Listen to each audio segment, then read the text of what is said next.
Okay, welcome back to our book club reading of Wuthering Heights. Today we read chapters 7 and 8. And chapter 7 starts with Catherine coming back from the Linton house, and she returns much changed.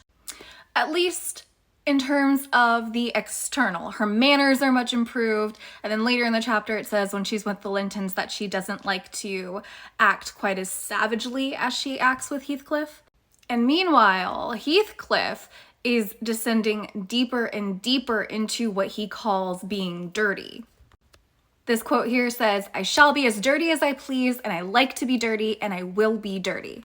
So we have this interesting juxtaposition of Catherine once again becoming elevated in the eyes of society and Heathcliff falling lower and lower. And that topic of nature versus nurture, I think, again, is touched on, but here we have nurture being the inverse for Catherine. I had said before that it looked like Catherine had inherent cruelty and Heathcliff had inherited cruelty. I'm not so sure about Heathcliff, but with Catherine, I'm pretty sure. And so now we're seeing what happens when someone inherently cruel is nurtured to try to be societally acceptable. But both of them, to their core, are proud. Heathcliff and Catherine are proud young people. And Nellie says this very prophetic statement when she says, "Proud people breathe sad sorrows for themselves."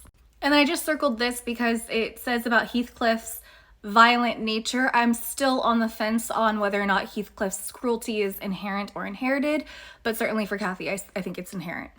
But we are given so much more when it comes to nurture as well. And so the question becomes, with Heathcliff, are you nurturing his nature or are you nurturing against his nature? With Kathy, like I said, definitely they're nurturing against her nature. Her nature is to be cruel. They're trying to nurture her to be kind. With Heathcliff, I don't know, and perhaps that might be the point of the book, is that we don't know his inherent self.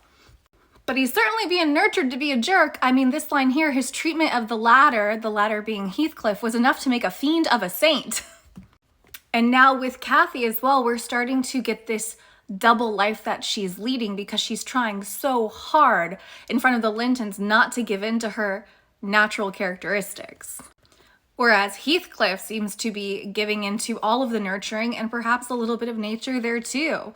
It says he's contriving to convey an impression of inward and outward repulsiveness that his present aspects retain no traces of. So he grew out of this, but he used to try to seem repulsive. And of course, the chapter ends with Edgar seeing Kathy a brief glimpse of who she actually is, and he seemingly doesn't care. In fact, after her little